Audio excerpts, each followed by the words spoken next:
Alhamdulillah. Alhamdulillahi Rabbil Alamin. Nahmaduhu wa nasta'inuhu wa nastaghfiruh. Wa na'udzu billahi min sururi anfusina wa min sayyiati a'malina.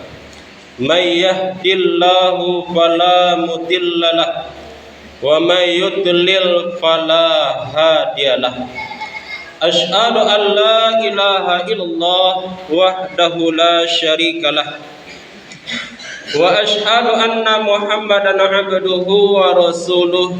Allahumma salli ala sayyidina Muhammad wa ala ali sayyidina Muhammad.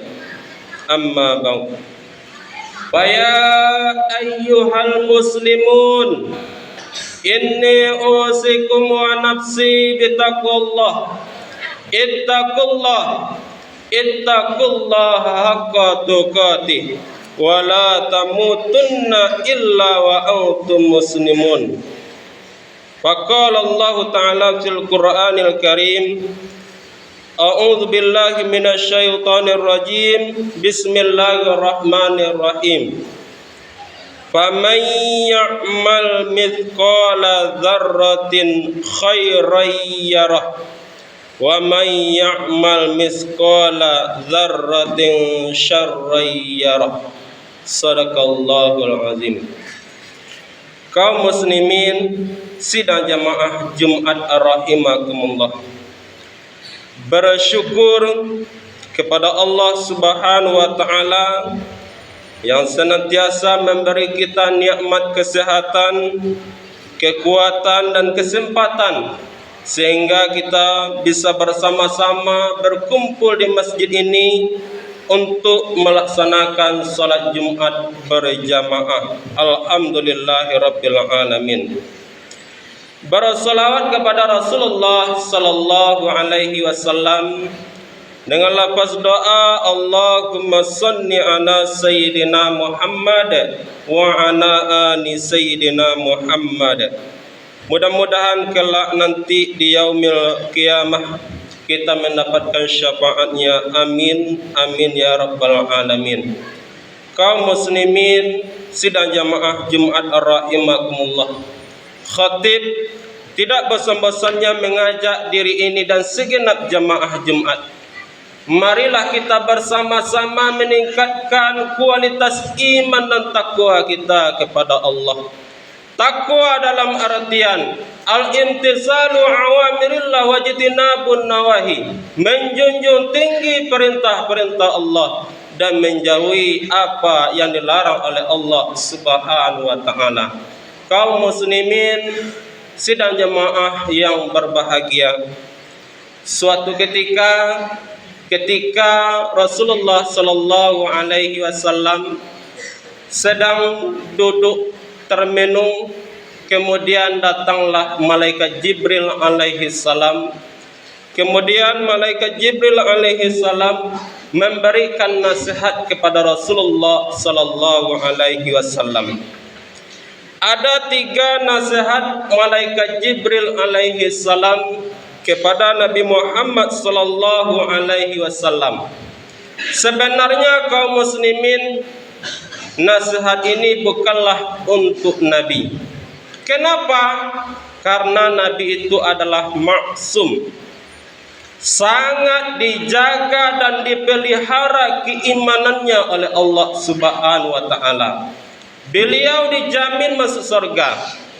Beliau diampuni dosa-dosanya oleh Allah Subhanahu wa taala kalau memang Rasulullah itu berdosa. Rasulullah adalah nabi dan rasul pilihan Allah Subhanahu wa taala. Akan tetapi nasihat ini adalah untuk kita selaku umat Nabi Muhammad sallallahu alaihi wasallam.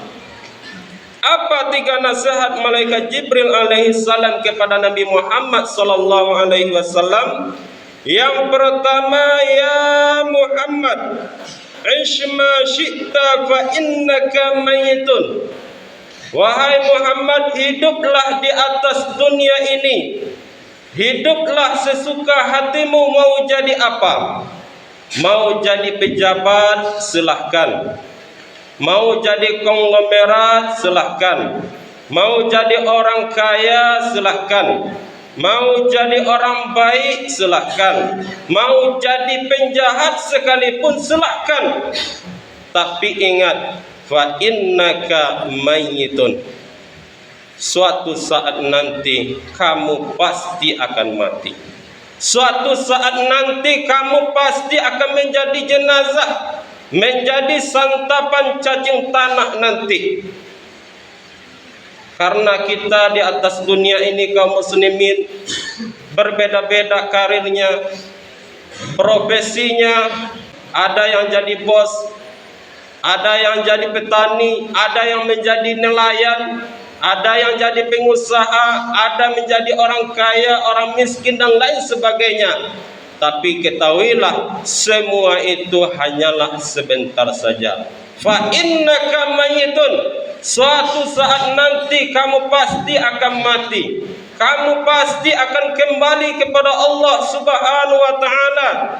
Inna lillahi wa inna ilaihi rajiun.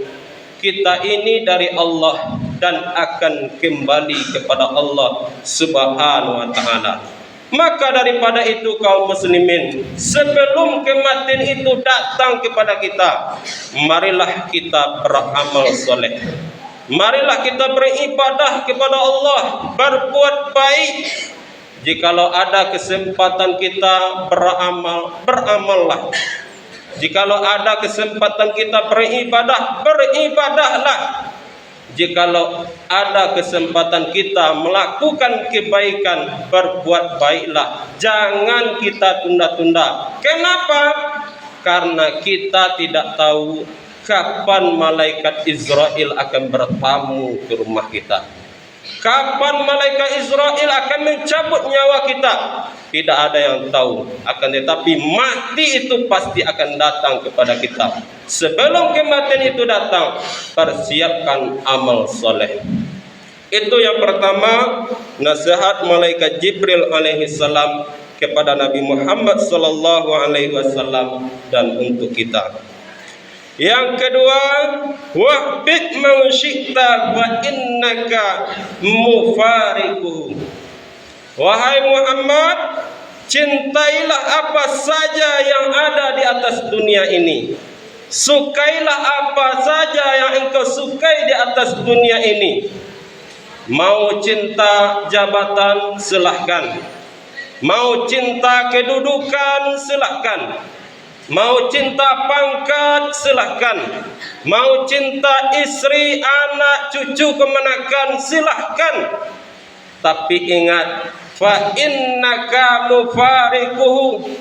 Apa yang engkau cintai, apa yang engkau sukai, suatu saat nanti akan berpisah denganmu. Dunia ini akan berpisah dengan kita. Jangankan di dunia ini, di akhirat nanti kita akan berpisah dengan keluarga kita. Kita akan berpisah dengan ayah kita, ibu kita, anak kita, cucu kemenakan kita, dan kawan-kawan kita. Ketika kita dikumpulkan oleh Allah nanti di padang mahsyar, mulai dari Nabi Adam sampai kepada umat Nabi Muhammad, berkumpul seluruhnya di padang mahsyar. Pada saat itu kita sibuk dengan nasib kita masing-masing. Dan pada saat itu kita akan berpisah. Ayah berpisah dengan ibu kita. Orang tua kita akan berpisah dengan anaknya. Saudara berpisah dengan saudara-saudaranya. Seluruhnya sibuk dengan dirinya masing-masing. Jadi apapun yang kita cintai di atas dunia ini, suatu saat nanti akan berpisah dengan kita. Kemudian yang terakhir, ya Muhammad, wa'mal man syi'ta fa innaka majziyun bih. Wahai Muhammad, berbuatlah sesuka hatimu di atas dunia ini. Mau jadi orang baik, silahkan. Mau berbuat keburukan, silahkan. Tapi ingat, fa innaka majziyun bih. suatu saat nanti apapun yang engkau perbuat, apapun yang engkau kerjakan di atas dunia ini, pasti akan dibalas oleh Allah Subhanahu wa taala. Pasti akan kita pertanggungjawabkan di hadapan Allah Subhanahu wa taala. Sebagaimana firman Allah di dalam Al-Qur'an, "Faman ya'mal mithqala dzarratin khairan yarah." Barang siapa yang melakukan kebaikan walaupun sekecil biji zarrah, suatu saat nanti dia akan melihat balasannya. Wa may ya'mal mithqala dzarratin syarran yarah. Barang siapa yang melakukan keburukan, kejahatan, kemaksiatan, kezaliman, walaupun sebesar biji zarrah, suatu saat nanti dia akan melihat balasannya. Mudah-mudahan khutbah yang singkat ini menjadi bahan renungan bagi kita untuk menjalani kehidupan dunia yang sebentar ini. Mudah-mudahan khutbah yang singkat ini bermanfaat bagi kita semua. Fa'tabiru ya ulil absar la'allakum turhamun.